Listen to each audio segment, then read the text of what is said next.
അടുത്തത് കന്നിക്കൂറാണ്. വിർഗോ എന്നാണ് അതിന് ഇംഗ്ലീഷിലുള്ള പേര്. ഉത്രത്തിൽ മുക്കാൽ, അത്തവും ചിത്രയുടെ 1ഉം 2ഉം പാദങ്ങളും ചേർന്നതാണ്.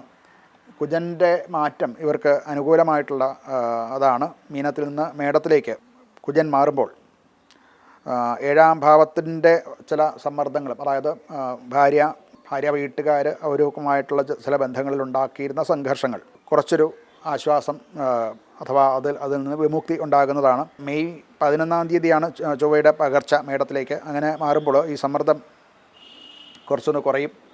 എന്നാലും അഷ്ടമത്തിൽ വരുന്നു എന്നുള്ളതിൻ്റേതായിട്ടുള്ള ദോഷമുണ്ടെങ്കിൽ പോലും ഈ പറയുന്ന ചില വൈരുദ്ധ്യങ്ങൾ, ഭാര്യയുമായിട്ടും ഒക്കെ ഉണ്ടായിരുന്ന ചില വൈരുദ്ധ്യങ്ങളോ പ്രശ്നങ്ങളോ ഒക്കെ അതിനൊക്കെ കുറച്ച് മാറ്റം സംഭവിക്കും. ജോലി അഥവാ പ്രൊഫഷൻ ആയിട്ട് 10ൽ വ്യാഴമുണ്ട് എന്നുള്ളത് വളരെ അനുകൂലമായിട്ടുള്ള കാര്യമാണ്. കർമ്മപരമായിട്ട് ഒരു പുഷ്ടി അവർക്കുണ്ടാവുന്നത്, കരിയർ സംബന്ധിച്ചുള്ള അവർക്ക് വളർച്ചയുണ്ടാകും. എംപ്ലോയേഴ്സിൻ്റെ ശ്രദ്ധ പിടിച്ചു പറ്റത്തക്ക വിധത്തിലുള്ള കർമ്മങ്ങൾ നടത്താനും പ്രാഗൽഭ്യം തെളിയിക്കാനും ഒക്കെ സാധ്യത കാണുന്നുണ്ട്. എന്നാൽ ഈ ചൊവ്വയുടെ ഒരു സ്ഥിതി വെച്ച് നോക്കുകയാണെങ്കിൽ അത് സഹപ്രവർത്തകരുമായിട്ടും ഒക്കെ അഭിപ്രായ ഭിന്നതകളോ അല്ലെങ്കിൽ ചില ചെറിയ വഴക്കുകളോ ഒക്കെ ഉണ്ടാകാൻ സാധ്യതയുണ്ട്. അത് സൂക്ഷിക്കേണ്ടതാണ്.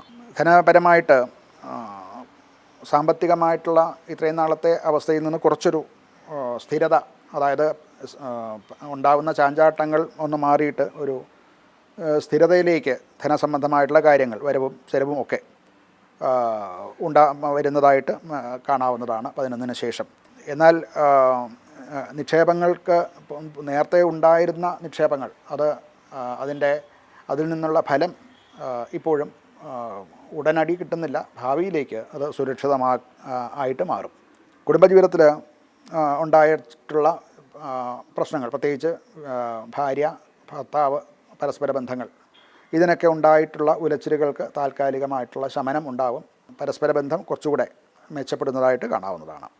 ദഹന സംബന്ധമായിട്ടുള്ള ചില രോഗങ്ങൾ വരാനോ അഥവാ അങ്ങനെയുള്ള പ്രശ്നങ്ങൾ ഉണ്ടാകാനോ, വായുസ്തംഭം അഥവാ അഗ്നിമാന്ദ്യം മുതലായിട്ടുള്ള കാര്യങ്ങൾ ഉണ്ടാകാനും സാധ്യതയുണ്ട്.